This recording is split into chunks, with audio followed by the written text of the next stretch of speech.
services or anything that we do to exist without having the opportunity for people to go to Facebook, put in the content that they want to share and who they want to share it with, and then go do that. That's the core thing. Okay, thank you. I appreciate that. And then Brenda from Muscatine, she has a question obviously related to trust as well, and that is, how will changes promised this time be proven to be completed? She'd like to know, how's that going to happen? If there are changes, you said there have been some changes, how can she and those folks in our districts and throughout America, not just members of Congress, but how can folks in our districts hold you accountable? How do they know that those changes are in fact going to happen? That's what that question's about. Congressman, for the developer platform changes that we announced, they're implemented. We're putting those into place. We announced a bunch of specific things. It's on our blog, and I wrote it in my written testimony, and that stuff is happening. We're also going back and investigating every single app that had access to a large amount of data before we locked down the platform in the past. We will tell people if we find anything that misused their data, and we will tell people when the investigation is complete. Thank you. And finally, Chad from Scott County wants to know, who has my data other than Cambridge Analytica? Congressman, part of what I just said is that we're going to do an investigation of every single app that had access to a large amount of people's data. If you signed into another app, then that app probably has access to some of your data. And part of the investigation that we're going to do is to determine whether those app developers did anything improper or shared that data further beyond that. And if we find anything like that, we will tell people that their data was misused. Thank you, Mr. Zuckerberg. Thank you, Mr. Chair. Chair recognizes the gentleman from Missouri, Mr. Long, for 4 minutes. Thank you, Mr. Chairman, and thank you, Mr. Zuckerberg, for being here today. On a voluntary basis, I want to put that out here. You were not subpoenaed to be here, as Mr. Barton offered up a little bit ago. You're the only witness at the table today. We've had 10 people at that table. To give you an idea of what kind of hearings we've had in here, not too long ago we had 10. And I'd say that if we invited everyone that had read your terms of agreement, terms of service, we could probably fit them at that table.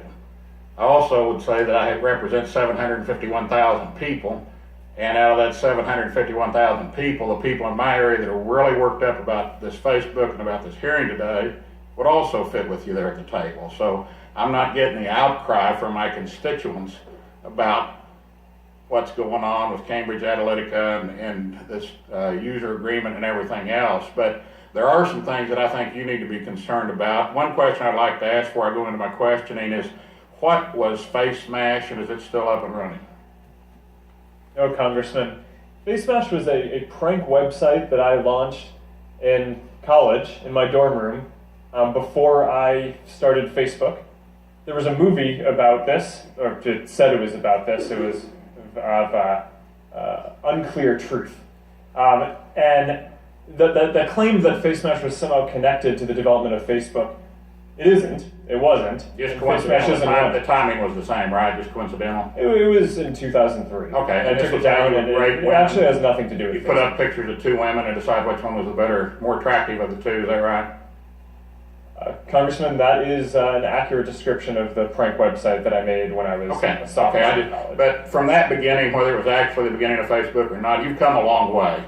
Jan Schakowsky, Congressman Schakowsky this morning said self-regulation simply does not work. Mr. Butterfield, Representative Butterfield, said that you need more African-American inclusion on your board of directors. If I was you, a little bit of advice, Congress is good at two things: doing nothing and overreacting. So far, we've done nothing on Facebook. Since your inception in that Harvard dorm room those many years ago, we've done nothing on Facebook. We're getting ready to overreact. So just take that as a shot across the bow warning to you. You've got a good outfit there on your front row behind you, that very bright folks. You're Harvard educated. I have a Yale hat that cost me $160,000. That's as close as I ever got to an Ivy League school. But I'd like to show you right now a little picture here. You recognize these folks? I do.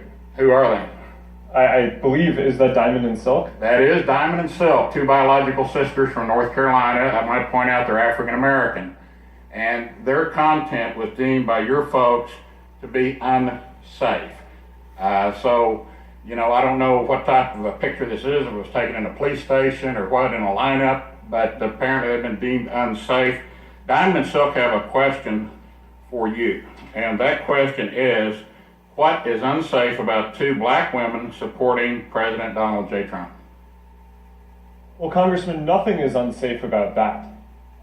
The specifics of this situation, I'm not as up to speed on as I probably would be if I didn't have you have hearing that I- 20,000 employees, as you said, to check content, and I would suggest, as good as you are with analytics, that those 20,000 people use some analytical research and see how many conservative websites have been pulled down and how many liberal websites. One of our talk show hosts at home, Nick Reed, this morning on the radio said that if Diamond and Silk were liberal, they'd be on the late night talk show circuit back and forth. They're humorous, they have their opinion, not that you have to agree or that I have to agree, do agree, don't agree with them. But the fact that they're conservative, and I just remember, if you don't remember anything else from this hearing here today, remember, we do nothing and we overreact. Gentlemen, And we're getting ready to overreact, so I would suggest you go home and review all these other things people have accused you of today. Get with your good team that are behind you. Time's You're the guy to fix this. We're not. You need to save your ship. Thank you. Gentlemen's time Mr. is Chairman, expired. since Ran my out. name was mentioned, can I Well, just respond?